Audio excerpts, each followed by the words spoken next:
All right, the last of the Seahawks public OTA is over, so let's get right to the video.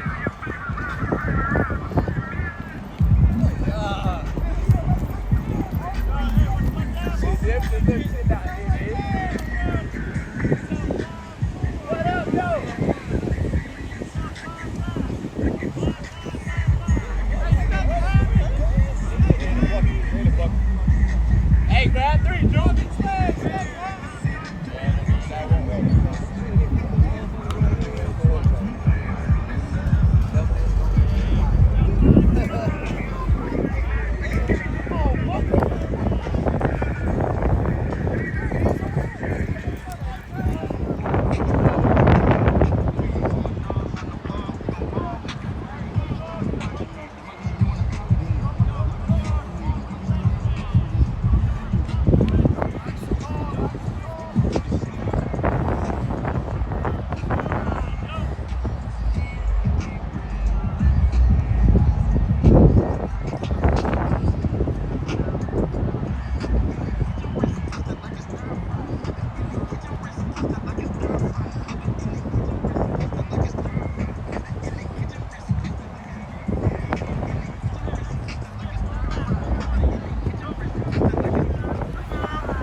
Sometimes, like right now, in an NFL schedule, the time constraints and OTAs can be a little tougher. You'd love to have more time with the guys. We know that that's coming, but obviously we have to be respectful of all the time limitations. So more time on the field with the guys would be awesome. Not even in a contact way, but just being out doing more walkthroughs and things like that. So I think when we are able to get to that in training camp, I think we'll take a lot of big steps. Some of the skill set that Geno has, I think that we ask our quarterbacks to do a lot. Luckily for us, Geno's really athletic as well. I think for us, we don't have to limit it to just drop back. I think he's really good in the play action game as well, which will be a big part of our offense. And I think for us, it's not just the 5-step all the time, but I do think that Geno is really good at getting the ball out on time and very efficient with the football, which he obviously showed in 22, led the league in completion percentage. So I think that's something that marriage of understanding how to get the ball out on time and really take care of the football is something that just having the ability to take control of a huddle, a practice, and be out there and when they don't know or it doesn't go perfect, they own the moment. And when it goes good, that's what they expected. They move on quickly and just communicating, whether it's a call with the center, talking on the sideline, getting the right people in the huddle. I think that presence is something that guys, you can show that you have confidence in the scheme and that you've been working really hard, that you understand things, that you move quickly through things, and that can speak volumes about where you're at. I think both those guys have really grown in that regard through their careers. I think certainly Gino, when you're out there with him, you can feel his presence. He does a really good job of that, of commanding attention of his teammates. And I think even since our time here, I think Sam has really grown in that regard. And I just mean more about the reps and opportunity. Some of the guys, are still working through things and getting back, and so there's been a lot of guys shuffling in and out there. But we've been working through some of that, and I think that they'll continue to grow each week. I think, Charles and Lakin have done a good job of kind of building the mesh from the left side a little bit there. So that's probably the most continuity we've seen is those two guys working together. So I think that's the next step for us, is continuing to build continuity within that group, and we're coming. Ryan, you quoted Gino year 2022. How far did you go back just in terms of his sample size, get to see him on film, and then get to learn him to get to today? College.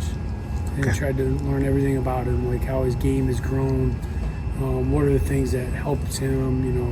What does he do well? What does he struggle with? And I think that it's really cool when you see a sample size like Gino and the evolution of him and his career, and just how serious he is about everything, and ability to be coached, and looking for his own blind spots.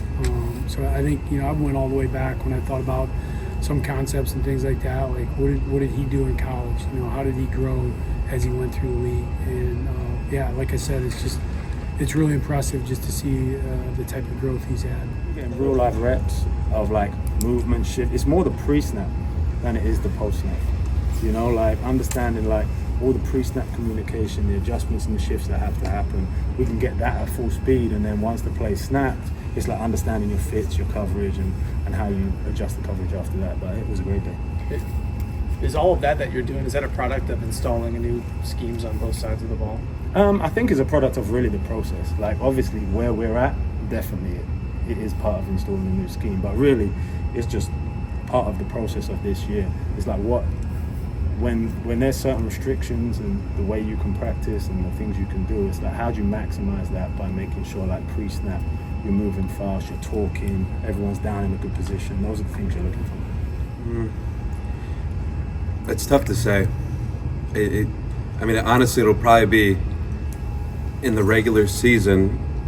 People will play your games, and then everyone's going to be eagerly turning on film of everybody else to see what are they doing, what's what different ideas have people had, what works, what doesn't work. And so I think you'll see probably for 5, 6, 7, 8 weeks pretty rapid changes, and anyone that has an advantage early will probably be able to keep that advantage for a little while until people catch up. All right, so there you go. You heard from offensive coordinator Ryan Grubb. You also heard from defensive coordinator Aden Durde, and also special teams coach Jay Harbaugh. And really what they were talking about today was kind of the install, and in terms of what they're trying to do with the players right now. And as far as what happened today on the field, you had Devon Witherspoon, spirit of defense. They're coming out there against a cerebral, calculating offense led by Geno Smith. Look, next week, they'll really kind of get into it. There'll be 3 days of mandatory OTAs, and there you'll see DK Metcalf, Tyler Lockett, and everything else, and that's when it kind of ramps up for 3 days.